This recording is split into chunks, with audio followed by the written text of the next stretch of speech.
everybody, welcome to General Hospital MV, my GH After Show. It was an exciting week in Port Charles, so let's get into it. Jordan has been unconscious in the hospital all week ever since Drew ran her down with his car, and Curtis, of course, has been by her side the entire time.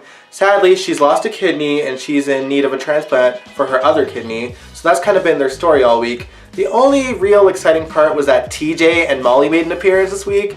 I love that couple so much. I don't get why they decided to recast the character of TJ if they're never going to show him, because they're pure gold. He's doing a great job in my opinion, and him and Molly's scenes together were so great. Like, they had lines, they had scenes just the two of them talking about their history, and I absolutely loved it. I need more of them together. I'm not sure why, but people seem to believe that in order for couples to get screen time, they need to have drama that splits them apart.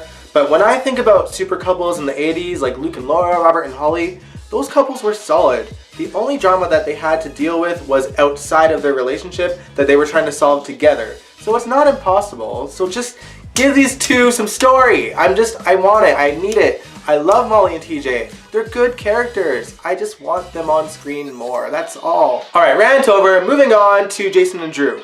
Now, those two woke up from their off-screen surgeries because surgeries on General Hospital, completely unheard of. But anyway, they woke up from their surgeries, and Anna kind of explained what happened to Jason anyway. She kind of was like, screw Drew, and let him, figure that out on his own, I guess.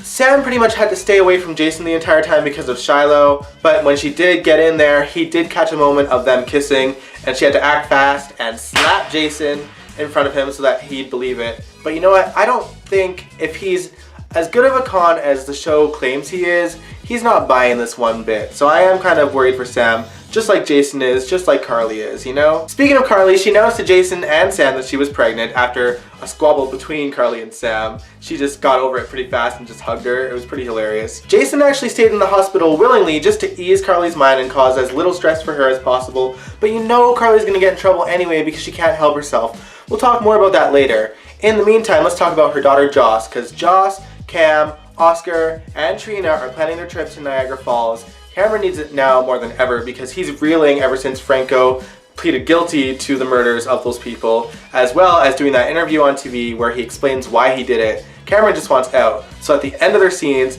Cameron goes something to the effect of, I hope we never make it back home.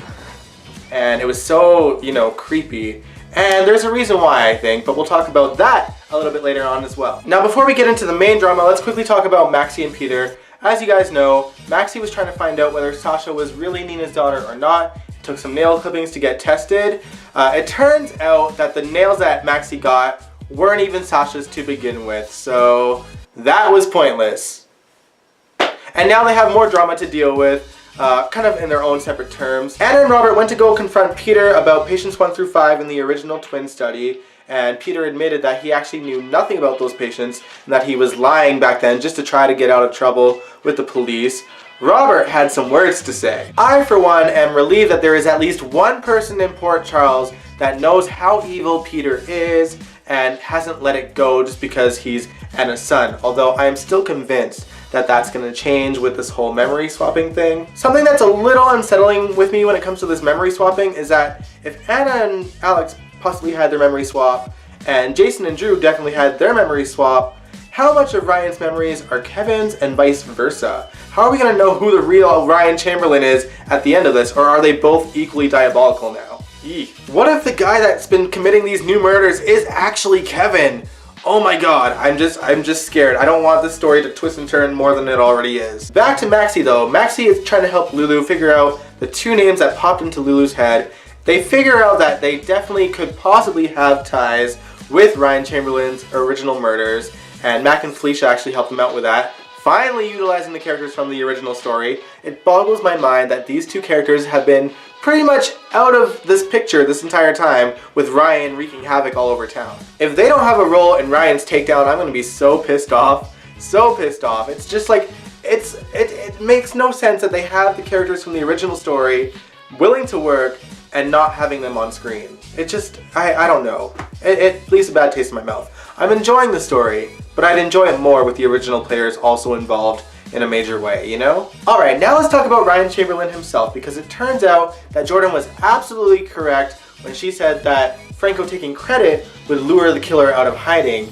Ryan went to Franco to visit him and confront him about not really being the killer, and then he stabbed Franco, admitting to being behind the murders and admitting to being Ryan Chamberlain. So that happened, and then thankfully Franco got the upper hand on Ryan, quickly locked him in the room, ran out and escaped Ferncliff, and also left a message on Jordan's burner phone saying that Ryan Chamberlain is the killer. It's too bad that she's unconscious right now. On the bright side, Curtis and Nina both noticed the voicemail on Jordan's phone. They just gotta get into it somehow. Meanwhile, Franco somehow went from Ferncliff all the way to Elizabeth's house and told her that Ryan is the killer before he went unconscious.